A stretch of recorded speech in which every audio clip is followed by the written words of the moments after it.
Supongamos que R es la región finita, limitada por y es igual a x más 1, y es igual a x más 4, x es igual a 0 y x es igual a 4. Si observamos la gráfica siguiente, esta es la región finita R.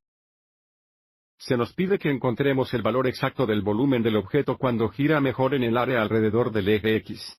Lo que indica que estamos rotando alrededor del eje X, que está aquí. Antes de repasar nuestras notas, veamos esto en 3D. A la izquierda, tenemos la región acotada R cuando se gira. Sobre el eje X, tenemos el sólido que se muestra a la derecha. Nuestro objetivo es encontrar el valor exacto del volumen. Usaremos el método de la lavadora para determinar el volumen. Cuando tenemos una horizontal, el eje de rotación, que es nuestro caso, lo integramos con respecto a x, y la función integrando es el cuadrado de la R grande de x, menos el cuadrado de la R pequeña de x, donde la R grande de x es el radio exterior. La pequeña R de x es el radio interior. Cuando tenemos un eje de rotación vertical, lo que no se aplica aquí, lo vamos a obtener con respecto a y la R grande y la R pequeña son funciones de y. Para ayudar a configurar la integral, es importante dibujar siempre un rectángulo representativo, que siempre será perpendicular al eje de rotación, cuando se utiliza el método de lavado. Así que, mirando la región R, sigamos adelante y dibujemos un rectángulo representativo. Representarían una arandela, el volumen, cuando se gira alrededor del eje X. Sigamos adelante y usemos esto como el rectángulo representativo. Observe que el grosor del rectángulo es delta X, que es y, integramos con respecto a x, la gran R de x, el radio exterior. Es una distancia desde la parte superior del rectángulo hasta el eje de rotación. En este caso, el eje X, que debería ser esta distancia vertical. Observe que esto está determinado por el azul línea, que es igual a x más 4.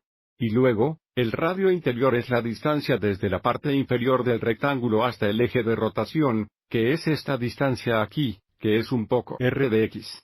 Observe que la pequeña R de x está determinada por la línea roja, que es igual a x más 1. Y, por último, el intervalo a lo largo del eje x es x igual a 0 y x igual a 4. Que nos dan los límites de la integración.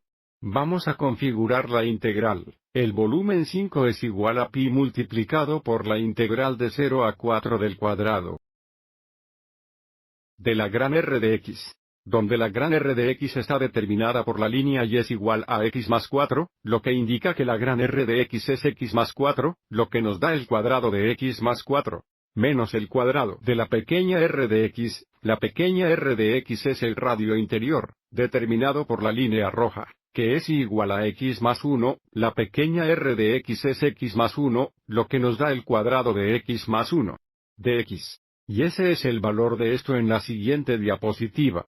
Empecemos por simplificar la función aleatoria interna. El cuadrado de x más 4 es igual a x al cuadrado más 8x más 16. Y el cuadrado de x más 1 es igual a x al cuadrado más 2x más 1. Y luego restando, tenemos pi multiplicado por la integral de 0 a 4 de x al cuadrado menos x al cuadrado de 0, 8x menos 2x son 6x y 16 menos 1 es igual a 15, lo que nos da 6x más 15 como la gran función interna. A continuación determinamos la antiderivativa, pero no nos olvidemos del factor de pi. La antiderivativa es 6 veces x al cuadrado dividido por 2, lo que se simplifica a 3x al cuadrado más 15x. Ahora, determina pi multiplicado por una diferencia de gran F de 4 y gran F de 0. La gran F de 4 es igual a 3 veces el cuadrado de 4. Más 15 veces 4 menos una gran F de 0 es igual a 0. Simplificando tenemos pi multiplicado por la cantidad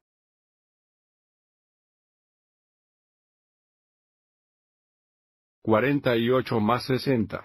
El volumen 10 es de 108 unidades cúbicas por pulgada cúbica, lo cual nuevamente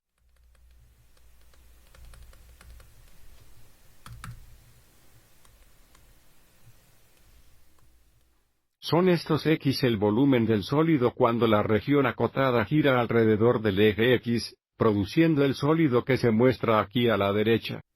I hope you found this helpful.